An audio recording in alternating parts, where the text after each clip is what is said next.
ماشاء اللہ لا حول ولا قوۃ الا باللہ العلی العظیم واعوذ باللہ من الشیطان الرجیم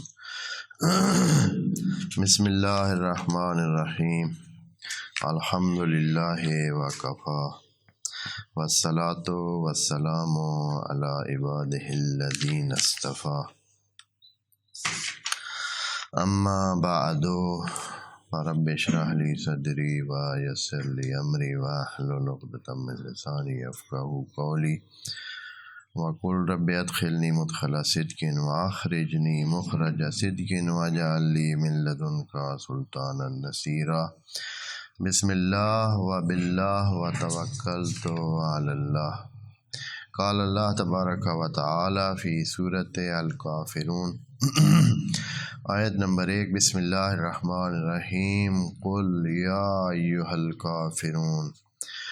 لا اعبد ما تعبدون ولا انتم عابدون ما اعبد ولا انا عابد ما عبدتم ولا انتم عابدون ما اعبد لکم دینکم ولی دین۔ صدق اللہ العظیم۔ سورہ الکافرون، اور اس کا ڈب بتا رہا ہے کہ مکی صورت ہے اور کافرین کو مخاطب بنانے کی بات ہے، تو ڈائریکٹ کافروں کو مخاطب بنانا مکہ میں ہی ممکن تھا۔ وعلیکم السلام۔ اس کے ثوابی فوائد میں اور تلاوت کرنے کے جو فوائد ہیں معنوی ثواب کے حوالے سے، ان میں آیا ہے کہ جو سورہ الکافرون کو پڑھے تو 1/4 قرآن پڑھنے کے برابر اس کو ثواب ملے گا۔ یہ خدا کے اپنے بنائے ہوئے پیکیج ہیں، جیسے پیکیج ہوتے ہیں نا، تو اس انداز میں کہ آپ اگر 1/4 قرآن ختم کرنا چاہتے ہیں اور وقت نہیں ہے تو آپ کیا کریں، آپ سورہ الکافرون کو 1 دفعہ پڑھیں تو آپ 25% قرآن ختم کر لیں گے۔ 4 دفعہ اگر یہ صورت پڑھی جائے تو اس طرح پورا قرآن ختم آپ کر سکتے ہیں۔ اور یہ اس صورت میں زیادہ مفید ہے جب آپ کے ذمے کچھ اس قسم کا بھاری قسم کا قرآن پڑھنے کا عمل ہو، کسی بھی وجہ سے آپ نے نذر کی ہے میں مثلاً 100 قرآن ختم کروں گا اگر میری یہ بات پوری ہو جائے، اور آپ کی وہ بات پوری ہو جاتی ہے۔ اب آپ نے اگر نذر جو ہے وہ کھلے انداز میں کی اور آپ کو ان چیزوں کا پتہ ہے کہ اس طرح بھی ختم قرآن کا ثواب لیا جا سکتا ہے، تو آپ کیا کر سکتے ہیں، ہر 4 دفعہ سورہ الکافرون کو پڑھ کر 1 قرآن ختم کا ثواب جس کو دینا چاہیں یا اپنے لیے حاصل کرنا چاہیں حاصل کر سکتے ہیں۔ یعنی نذر بھی فرل اس انداز کی آپ کو کرنی پڑے گی جس میں کیا ہوگا، یہ آپ اس طرح نذر کریں گے کہ میں اگر میری یہ بات پوری ہوتی ہے تو للہ علیہ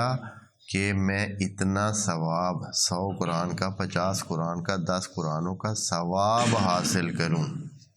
ٹھیک ہے، کیا کروں، ثواب حاصل کروں۔ جب اس طرح کی نذر آپ کریں گے تو پھر آپ اس قسم کے عمل سے ختم قرآن کا ثواب حاصل کر سکتے ہیں۔ لیکن آپ اگر نذر کرتے ہیں کہ آپ قرآن کی تلاوت کریں گے 100 مرتبہ تو پھر وہ دوسری بات ہو۔ پس اپنے الفاظ بہت دھیان سے چن کے جب آدمی بات کرتا ہے تو دھیان سے اس کو کہتا ہے تاکہ اپنے ذمے اتنا کچھ لے جتنا وہ کر سکے۔ تو بہرحال یہ مثال کے سمجھانے کے لیے تھا کہ 1/4 قرآن کا ثواب سورہ الکافرون کی تلاوت سے مل سکتا ہے، اور جو اس کی تلاوت کرتا ہے وہ شر شیطان سے محفوظ رہتا ہے۔ شر شیطان سے، اور ایسے شیطان سے جو سرکش شیطان ہوتا ہے۔ یہاں لکھا ہوئے الفاظ کے شیطان جو سرکش ہے۔ اب شیطانوں کی بھی قسمیں ہوں گی یقیناً، جب یہ حدیث میں موجود ہے تو بعض اوقات شیطان وہ جو سر چڑھ کے بولے ہیں جی، جو انسان کو ہلنے نہیں دیتا ہے، اس کے شر سے محفوظ رہے گا۔ اگلی بات یہ ہے کہ اگر کوئی سورہ کافرون کی تلاوت کرتا ہے تو وہ شرک سے بچ کے رہے گا۔ شرک ایسی چیز ہے جو ہماری مبتلا بے ہے، ہم نہیں جانتے ہیں۔ اکثر ہم سے شرک کا ابتلا ہوتا ہے، اپنے الفاظ میں، اپنی گفتگو میں، اپنے عمل میں، کہ جو ہم جانتے نہیں ہیں۔ ہر چند یہ فقہی شرک نہیں ہے۔ اب یہاں یہی چیز خلط ہو گئی ہے، بعض لوگوں نے فقہ میں جس شرک کی بات ہوئی ہے اور جس کے بعد انسان پھر کفر کے درجے پہ چلا جاتا ہے، وہ شرک پھر شرک جلی ہے۔ لیکن یہ جس شرک کی بات عام طور پر ہوتی ہے، یہ شرک خفی ہے، جو ہم جانتے بھی نہیں ہوتے ہیں، اور شرک کا ارتکاب ہم سے ہو جاتا ہے۔ ایسی بات کر جاتے ہیں، مثال کے طور پر آپ کہتے ہیں کہ اگر فلاں نہ ہوتا تو آج میں نہ بچتا۔ یہ جملہ آپ نے تو سادگی میں کہہ دیا، لیکن حقیقت میں یہ خفی قسم کا ایک شرک ہوتا ہے کہ آپ اس کی وجہ سے بچ گئے ہیں۔ بھائی آپ یہ سمجھتے ہیں کہ اس نے آپ کو بچایا ہے، یا اس نے بچایا ہے جو بچاتا ہے، وعلیکم السلام،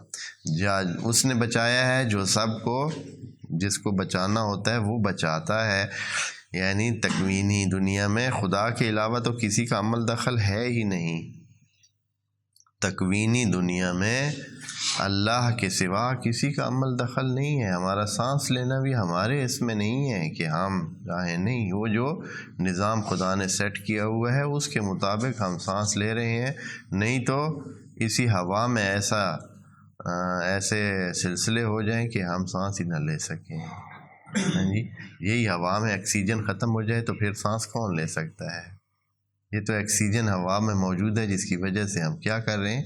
سانس لیں۔ یعنی اسباب کا سارا نظام موجود ہے جس سے ہمارا یہ سلسلہ چل رہا ہے، نہیں تو بات کوئی خاص کچھ بھی ہم نہیں کر سکتے ہیں اپنے طور پر۔ تو بہرحال ان چیزوں کو انشاءاللہ تھوڑی توجہ دیں گے تو سمجھیں گے، آسان بھی نہیں ہے۔ اگر کوئی بندہ یہ چاہتا ہے کہ اپنے سفر کو کامیاب بنائے، کسی سفر پہ نکل رہے ہیں، مثلاً فرض کریں کوئی بندہ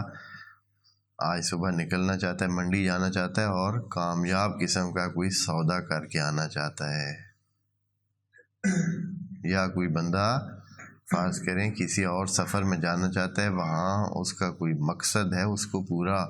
کرنے کی غرض سے، ہاں جی، یا مثلاً کسی فرض کریں کہ کوئی اور اس طرح کا بڑا مقصد لے کر سفر پر جا رہا ہے، کوئی جانا چاہتا ہے عمرے پہ تاکہ کامیابی سے اپنے عمرے کا سفر پورا کر کے آئے، یا کسی اور اچھے نیت کے کتنے سفر ہیں، یا مثلا جانا چاہتا ہے کہ فرض کریں کہ اپنے والدین کو ملنے جا رہا ہے اور اس کو اپنے اس سفر میں کامیابی چاہیے کہ جائے اور اپنے والدین کو اچھے طریقے سے مل کر واپس آ جائے۔ ہم یہ نہ سمجھیں کہ بس میں جا رہا ہوں تو بس جیسے میں جا رہا ہوں تو ہر چیز اس طرح ہوگی جس طرح میں چاہ رہا ہوں، ایسے نہیں بھی ہوتا۔ تو اگر آپ چاہتے ہیں کہ کامیابی سے اپنے سفر کو پورا کریں اور جس مقصد کو لے کے جا رہے ہیں، جس نیک مقصد کو لے کے جا رہے ہیں اس کو پورا کریں، تو حتماً کیا کریں، یہ 5 صورتیں ہیں، ایک صورت نہیں ہے، 5 صورتیں ہیں۔ سفر سے پہلے یہ 5 صورتیں تلاوت کر لیں، پھر اللہ کے حوالے، پھر آپ بے فکر ہو کے اپنا سفر کریں۔ آپ کی حفاظت کرنے کے لیے اور آپ کے سفر کی کامیابی کے لیے خدا کریم خود فرشتوں کو سیٹ کر دے گا، وہ عوامل کو سیٹ کر دے گا، اور آپ کے سفر میں کوئی رکاوٹ بھی نہیں ہوگی، اور آپ کامیاب اور کامران اپنے سفر کو انجام دیں گے۔ وہ 5 صورتیں یہ ہیں، ان میں پہلے نمبر پر سورہ الکافرون ہے، یہ تلاوت کرے، دوسرے نمبر پر سورہ النصر، تیسرے نمبر پر سورہ توحید، چوتھے نمبر پر سورہ فلق، اور 5ویں نمبر پر سورہ الناس۔ یہ 5 صورتیں یک کے بعد دیگرے تلاوت کرے سفر سے پہلے، اور اپنے مقصد کو ذہن میں رکھ کر انشاءاللہ سفر شروع کر دے۔ خدا کریم اپنے کرم اور فضل سے اس سفر کو کامیاب بنائے گا۔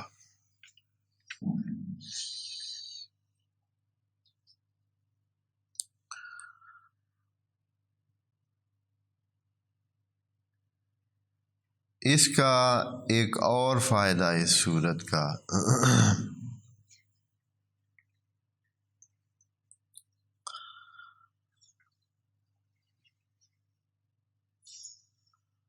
یہ ہے کہ اگر کوئی چاہتا ہے اس کی دعا مستجاب ہو، کوئی خاص دعا اس کے ذہن میں ہے، کوئی خاص بات اس نے طلب کرنی ہے، اور اکثر یہ ہوتا ہے کہ لوگوں کو یہ نہیں پتہ چلتا ہے کہ کب یہ دعا کریں، کس انداز میں دعا کریں کہ ان کی دعا قبول ہو، پوری ہو۔ ہاں، یقیناً دعا کا پورا ہونا خود ایک چیز ہے جو سب چاہتے ہیں، تو اس کا طریقہ کار یہ بتایا گیا ہے، خواص قرآن میں یہ چیز درج ہے کہ اگر کوئی شخص چاہتا ہے کہ اس کی دعا قبول ہو تو وہ طلوع شمس کے وقت، کس وقت جی؟ طلوع شمس کے وقت، جب سورج نکل رہا ہوتا ہے، ہاں،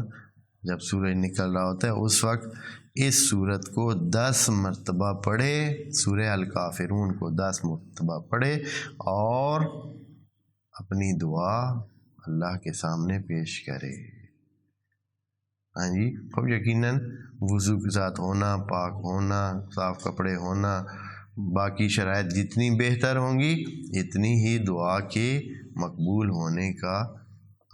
زیادہ جو ہے وہ چانس ہے۔ اور اس کو یہ مت سمجھا کریں کہ کبھی جو ہے وہ آدمی ایک دفعہ ہی کہے تو یہ ہو جائے، ممکن ہے آپ کو صحیح انداز میں انجام دینے کے لیے اس عمل کو کئی دفعہ انجام دینا پڑے، آج نہیں، کل نہیں، دوبارہ پرلے دن، اگلے دن، اس سے بعد والے دن آپ اس عمل کو تکرار کریں گے تو خدا کریم انشاءاللہ اس مسئلے کو حل کرنے کے لیے آپ پر رحمت فرمائے گا۔ اب آتے ہیں اس کے معرفتی اور علمی اور معنی کے لحاظ سے جو پہلو موجود ہیں اس صورت میں، اس کی طرف۔ تو سورہ الکافرون جو کہ خطاب ہی ڈائریکٹ شروع ہوا ہے، نبی کو کہا گیا ہے کہ آپ ان سے بولیں، اور وہ جملہ جو بولنا ہے وہ بھی بتایا گیا ہے۔ ایسے نہیں کہا گیا کہ اے لوگو یا اے جو نہیں مانتے، بلکہ سیدھا سیدھا ان کو خطاب دیا گیا ہے، اے کافرو۔ ہاں جی، کافرو جو ہے یہ آپ کو عرض کیا گیا ہے، کافرہ کا مطلب ہوتا ہے کہ چھپانا، جو حق کو چھپائے وہ کیا ہے؟ عربی لغت میں اس کو کافر کہتے ہیں۔ اس لیے یہ جو زارع ہوتا ہے، یہ جو کسان ہوتا ہے، دانے کو زمین میں چھپاتا ہے، اس کو بھی کافر بولا جاتا ہے، اس کو بھی کافر بولا جاتا ہے کہ وہ عربی میں بعض شعر بھی ہیں، پتہ نہیں وہ پہیلیوں کی طرح شعر ہیں، پتہ نہیں، بہرحال ان کو ابھی ذکر نہیں کرتے ہیں، جن میں کافر کے مختلف معنی ایک شعر میں پروئے گئے ہیں اور لوگوں کو وقتے میں ڈالا گیا ہے کہ یہ کس قسم کا شعر ہے۔ تو کافر یعنی چھپانے والا، جو حق کو یا حقیقت کو چھپائے اس کو بھی کافر کہتے ہیں۔ تو چونکہ قرآن اور دین حقیقت ہے اور اس کو نہیں مانتے تھے لوگ اور انکار کرتے تھے، تو حقیقت میں وہ اس کو چھپاتے تھے، یعنی نہ جو ماننا تو یہ چھپانا ہی ہے، اس لیے ان کو کافر کہا جاتا تھا۔ اور یا ایھا الکافرون، اے کافرو، سیدھا سا حضرت کو کہا کہ آپ کہیں کیا بات کرنی تھی، لا اعبد ما تعبدون، جو آپ عبادت کرتے ہیں ہم اس کی عبادت نہیں کرتے۔ ابھی اس کے معنی میں ایک اور احتمال ہے جس کا عرض کرتا ہوں۔ ہوا یوں کہ قریش مکہ جب انہوں نے دیکھا کہ ہماری جو بنی بنائی بادشاہت ہے وہ خطرے میں ہے، اس لیے کہ بڑا ان کا ٹہکا جسے کہتے ہیں بنا ہوا تھا، لوگ آتے تھے ان کی مرضی سے طواف کرتے تھے، ان کی مرضی سے عبادت کرتے تھے، جس کو وہ چاہتے کپڑوں کے ساتھ اجازت دیتے طواف کرنے کی، اور جس کو چاہتے بغیر کپڑوں کے وہ کہتے کہ طواف کرنا ہے تو کرو، نہیں تو ہم تمہیں وہ خاص قسم کے لباس، وہاں انہوں نے ایک طواف کے لیے خاص قسم کا لباس بھی شاید رکھا ہوا تھا، وہ نہیں دیتے تھے، تو بھائی اسی طرح طواف کرنا ہے تو کرو، تو یعنی اپنی مرضی بھی چلاتے تھے، اور بہت کچھ ایک سرداری ان کو حاصل تھی، نظر و نیاز بھی ڈھیر آتے تھے باہر سے، جو کچھ آتا تھا وہ ان کا ہوتا تھا، ایک مزیدار اور بغیر مشقت کے سرداری جیسی زندگی، اور پھر تقدس اس کے علاوہ، یعنی احترام اس کے علاوہ، سب نے آ کر ان کا احترام کرنا ہے کہ یہ کعبہ کے کلیددار ہیں، کعبہ کے مہماندار ہیں، کعبہ کے سقایہ دار ہیں، پتہ نہیں کیا کیا جو عناوین اس وقت ہوتے تھے وہ سارے انہی کو حاصل تھے۔ تو اب جو نبی کا آنا اور خدا کا نمائندہ بننا، یہ واضح ہے کہ اس کا پہلا معنی یہی ہے کہ باقی سب کی چھٹی اب کس کی چلے گی؟ نبی کی چلے گی، خدا کی چلے گی۔ تو اب اس میں پہلی بات یہ ہے کہ خدا کریم کے علاوہ عبادت کسی کی نہیں کرنی ہے،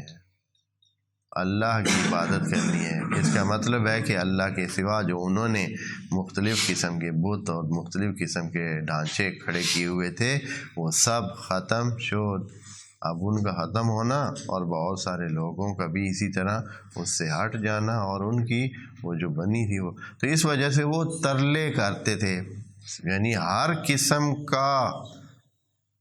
زور سے ہو سکے ٹھیک ہے، باتوں سے ہو سکے ٹھیک ہے، استہزاء سے ہو سکے تو بھی۔ اب یہ جو ابھی اس صورت میں بیان ہے یہ مذاکرات کے ذریعے وہ مسئلے کو حل کرنا چاہتے تھے۔ اب پہلے انہوں نے اپنے باقی سارے سلسلے آزما لیے، جھوٹا قرار دیا، ان کا مذاق اڑایا، تکلیفیں دیں، سب کچھ کیا۔ اب انہوں نے کہا ہے کہ مسئلہ اس طرح حل ہونے والا نہیں نظر آتا ہے، تو آخر میں انہوں نے کہا کہ اے نبی، آپ جو چاہتے ہیں ہم آپ کو دیتے ہیں، مال چاہتے ہیں تو وہ دیتے ہیں، اگر آپ کو کسی جگہ شادی کرنے کا وہ ہے کہ آپ فلاں رشتہ مانگنا چاہتے ہیں تو جدت آپ کہیں گے ہم آپ شادی کرا دیں گے، اور جو آپ چاہتے ہیں ہم آپ کو، لیکن یہ کام آپ چھوڑ دیں کہ ہمارے جو بنے ہوئے خدا ہیں ان کو کچھ آپ نہ کہیں۔ جب یہ ساری باتیں حضرت نے ان کی ریجیکٹ کی تو انہوں نے کہا کہ ایک اور تجویز بھی ہمارے پاس ہے، اگر آپ یہ باتیں باقی نہیں مانتے تو ایک اور تجویز پہ آ جائیں، اور وہ بھلی تجویز ہے بقول ان کے، وہ یہ ہے کہ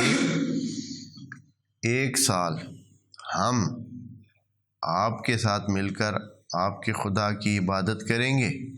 اور 1 سال آپ ہمارے خداؤں کی عبادت کریں۔ ہاں جی، 1 سال آپ عبادت کریں گے ہمارے خداؤں کی، اور اس کا کیا ہوگا؟ انہوں نے بڑی عاقلانہ ایک ساتھ دلیل بھی جوڑی اس کے، کہا کہ اس کا یہ ہوگا کہ اگر آپ ٹھیک ہوئے، آپ صحیح ہوئے، آپ حق پر ہوئے تو ہم کچھ نہ کچھ ہمارا بھی فائدہ ہو جائے گا، کیونکہ ہم نے بھی 1 سال آپ کے ساتھ مل کے عبادت کی ہوگی، اور اگر آپ غلط ہوئے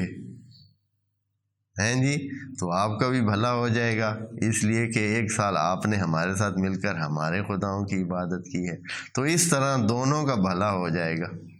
ہیں جی۔ بڑی بھلے کی بات انہوں نے سمجھا کر کی کہ اس طرح یہ ہے کہ جوڑ ملا کے رل مل کے چلتے ہیں، کھاتے ہیں، نہ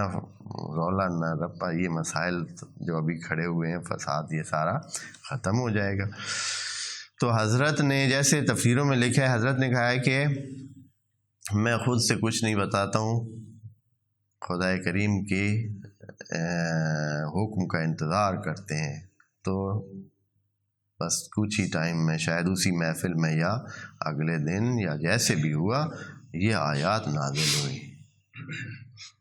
خدا کریم نے فرمایا کہ سیدھا سیدھا 2 ٹوک انداز میں ان کافروں کو یہ جملے کہہ دیں،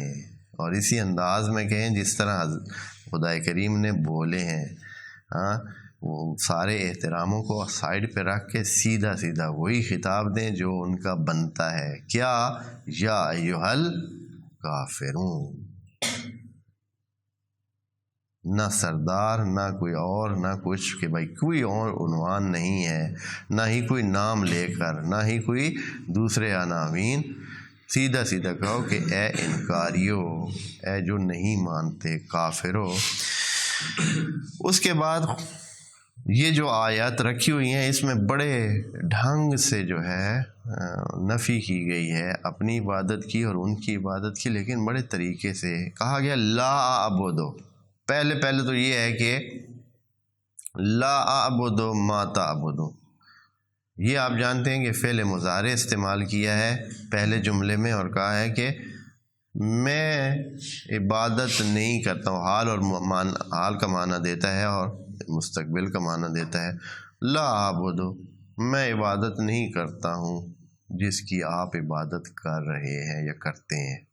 یعنی جو ان دنوں اور آج کل جو سلسلہ آپ کا چل رہا ہے، میں اس کی عبادت نہیں کرتا ہوں جو آپ کر رہے ہیں۔ اور البتہ اس میں دوسرا 2 معنی ہو سکتے ہیں، ٹھیک ہے۔ ماں کو بعض نے مصدریہ بنایا ہے اور ماں کو بعض نے موصولہ بنایا ہے، تو یہ ماں کا معنی معبود بھی ہو سکتا ہے، العبادت بھی ہو سکتا ہے۔ تو معنی یہ ہوگا، دیکھیں، لا اعبدو، میں نہیں عبادت کرتا جو آپ عبادت کرتے ہیں۔ احتمال ہے کہ یہ معنی بھی ہو، یعنی جس ٹائپ کی آپ عبادت کرتے ہیں، یعنی اس میں عبادت اور معبود دونوں شامل ہیں، یعنی جو بھی آپ کا عبادت، معبود، سب ہر چیز شامل ہے، عبادت کا طریقہ کار بھی شامل ہے اور معبود بھی اس میں آ جاتا ہے، یعنی ٹوٹل آپ کی جو عبادت ہے وہ ہم نہیں اپنا سکتے۔ دوسرا معنی اس کا یہ ہے کہ صرف معبود لیا جائے، اکثر مفسرین نے معبود ہی لیا ہے کہ یعنی جس کی آپ عبادت کرتے ہیں میں اس کی عبادت نہیں کرتا۔ بس طریقہ کار کی بات نہیں کی، بلکہ ٹوٹل، یعنی جس کی عبادت، ما تعبدون، جس کی آپ عبادت کرتے ہیں میں اس کی عبادت نہیں کرتا۔ یہ تو تھا فعل۔ آپ جانتے ہیں کہ فعل کا معنی ہوتا ہے کہ جو انسان اس وقت کرے یا اس کے افعال سے سامنے آئے، اس میں ضروری ہے کہ یا یہ کام ماضی سے مربوط ہوگا یا حال سے یا استقبال سے۔ فعل میں زمانہ ہوتا ہے، آپ جانتے ہیں جو پڑھتے ہیں صرف اور نحو۔ تو اگلے جملے میں تبدیل کر دیا، کہا ولا انتم عابدون ما اعبد، لیکن جب ان کی باری آئی تو کہا کہ آپ تو سرے سے بندے ہیں ہی نہیں اس کے جس کی میں عبادت کرتا ہوں۔ آپ بندے یعنی آپ اندر باہر سے کافر ہیں، یعنی نہ صرف ممکن ہے ان میں سے کوئی ایسا بھی ہو، کافروں سے ممکن ہے کوئی ایسا بھی ہو جو یہ باقاعدہ عبادت کا عمل اصلاً انجام ہی نہ دیتا ہو، لیکن پھر بھی وہ عابد نہیں بن سکتا ہے، وہ تو دوسری عبادت بھی نہیں کرتا ہے، لیکن وہ اللہ کا عابد نہیں ہے، یعنی نہ ماضی میں تھا نہ حال میں ہے، نہ اس لیے کہ اسم جو ہوتا ہے وہ تینوں زمانوں کو شامل ہوتا ہے۔ جو دوست جانتے ہیں اسم میں کوئی زمانہ نہیں ہوتا ہے، زمانہ نہ ہونے کا مطلب یہ ہے کہ وہ تینوں زمانوں کو شامل ہوتا ہے۔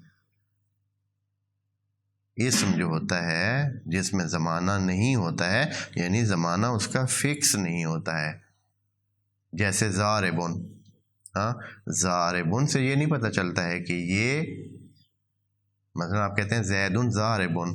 یہ نہیں پتہ چلتا ہے کہ یہ ماضی کی بات ہے یا حال کی ہے، یا بلکہ تینوں کو آپ کہہ سکتے ہیں کہ ماضی میں اگر ضارب تھا تو بھی ضاربن، ابھی اگر ضارب ہے تو بھی ضاربن، اور اگر بعد میں ضارب بنے گا تو بھی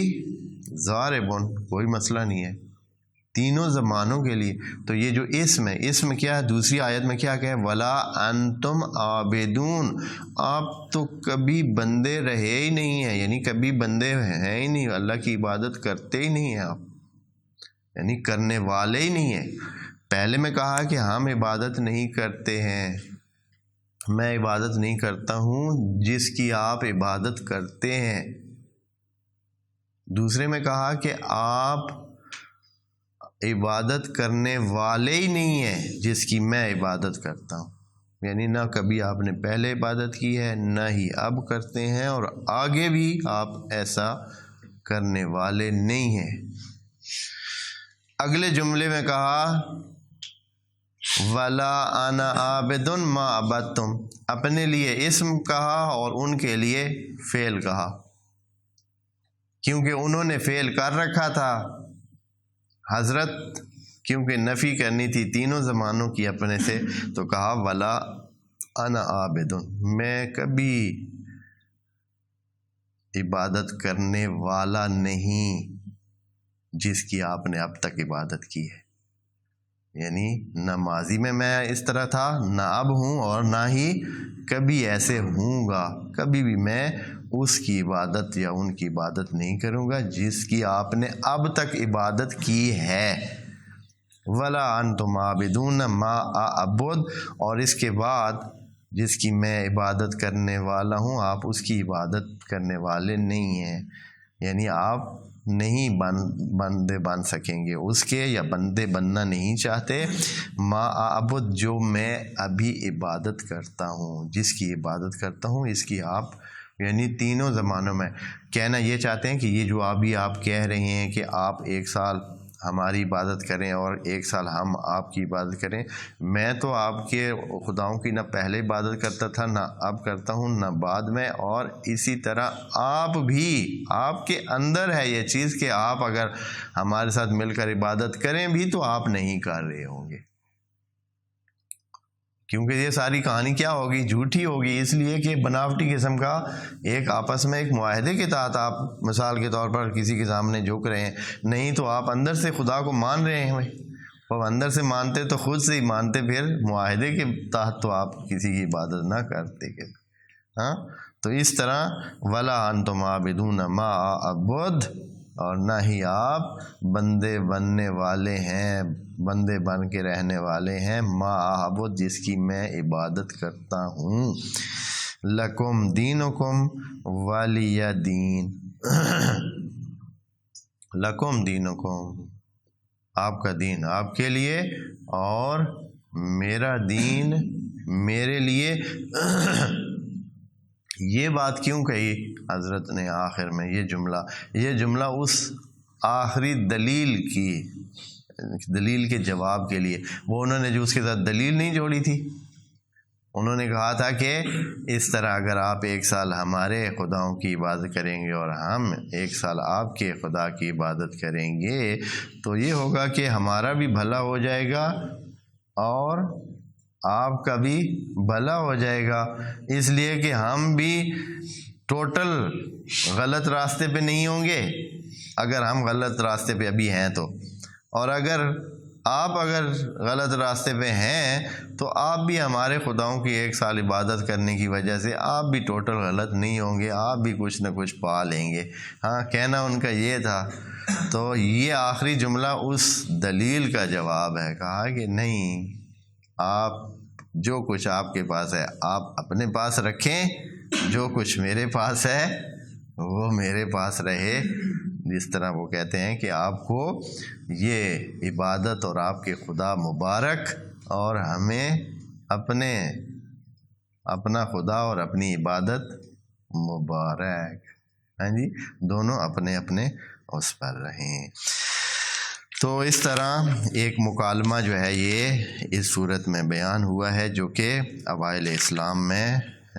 کافروں کے ساتھ ہوا تھا، اور انشاءاللہ اس کے بعد اگلی صورت اگلے سیشن میں عرض کریں گے. والسلام علیکم ورحمۃ اللہ وبرکاتہ.